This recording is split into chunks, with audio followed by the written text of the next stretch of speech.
Mesdames et messieurs, bonjour, bienvenue dans ce flash d'information sur Guinée Matin TV. Le gouvernement Bahouri entame une immersion gouvernementale ce mercredi à Zérékouré. La démarche vise à rapprocher davantage l'administration centrale des réalités locales, s'enquérir au plus près des préoccupations des populations, mais aussi évaluer l'impact des politiques publiques sur le terrain.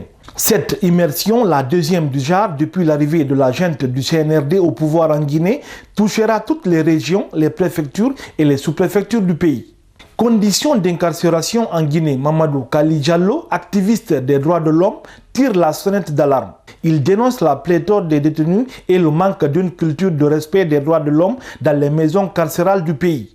Bien que la Guinée ait ratifié toutes les conventions sur la protection des droits de l'homme qui prônent le respect de la dignité de la personne en tout lieu et en toutes circonstances, cela a toujours été violé dans les lieux de détention, déplore Mamadou Kali Diallo.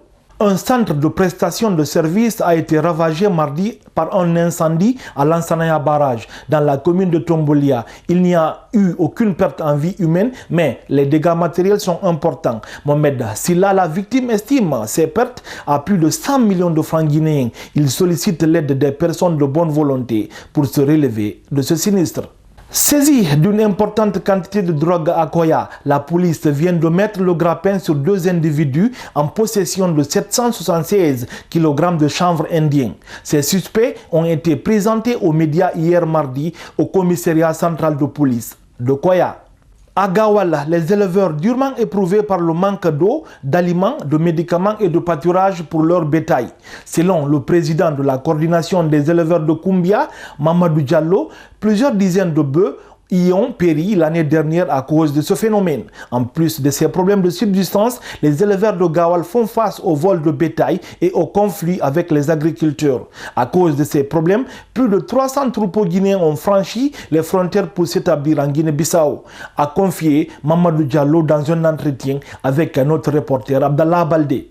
Sur le continent, en République démocratique du Congo, les affrontements de la semaine dernière ont fait près de 3000 morts à Goma. C'est le dernier bilan dramatique et encore provisoire donné mardi par les Nations Unies. Les organisations humanitaires craignent des épidémies.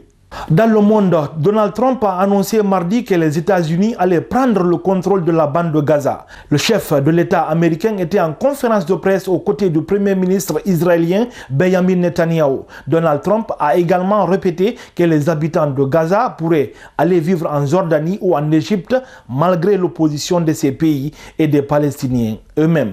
Merci de suivre ce flash d'information et restez connectés sur Guinée Matin TV pour vous informer.